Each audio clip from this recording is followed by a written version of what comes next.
you can sense that same energetic willingness to look straight at real life and say something true about it that you can swallow, even if it takes 2 or 3 tries.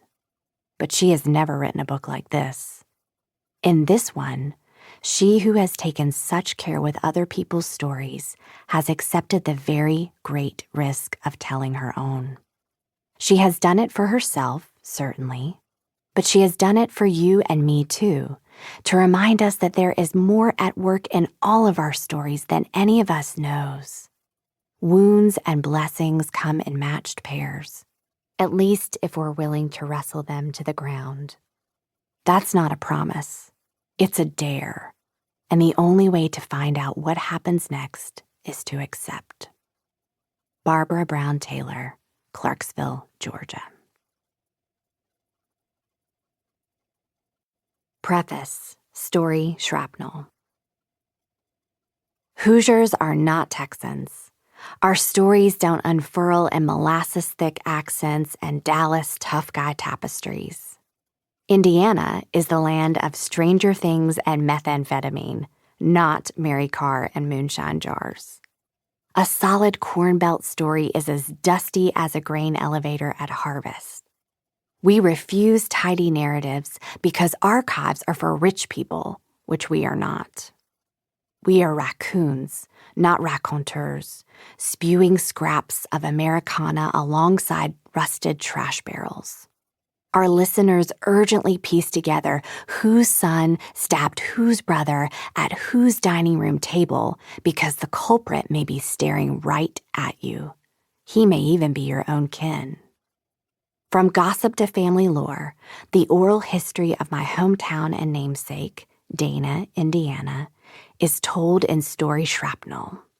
It's scattered in burnt minefields of timelines and spent bullets, where wounded characters echo across Vermilion County. Ask too much, you'll get a war. Ask nothing, you'll get more.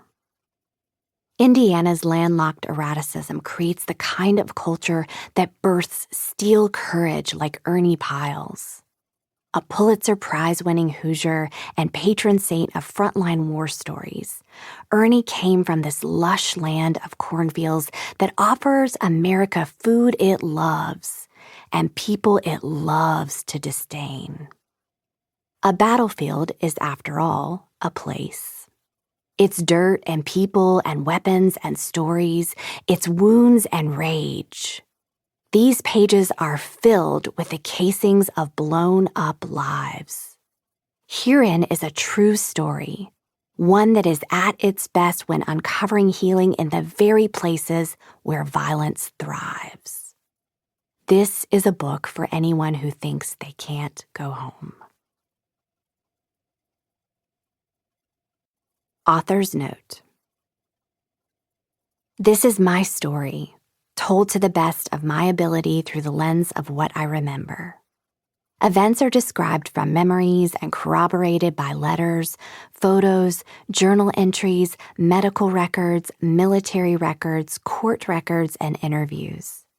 Names and identifying details of many living characters have been changed and/or composited to disguise identities. Some timelines have been shifted and combined for the listener's ease, for clarity, and to provide further confidentiality. Any resulting resemblance to other persons living or deceased that has ensued from these changes and/or composites is coincidental and unintentional.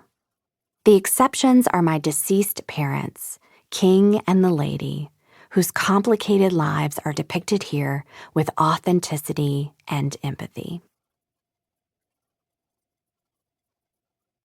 Part 1. I'm sitting down at my desk at school, and my mind is beginning to drift off toward home.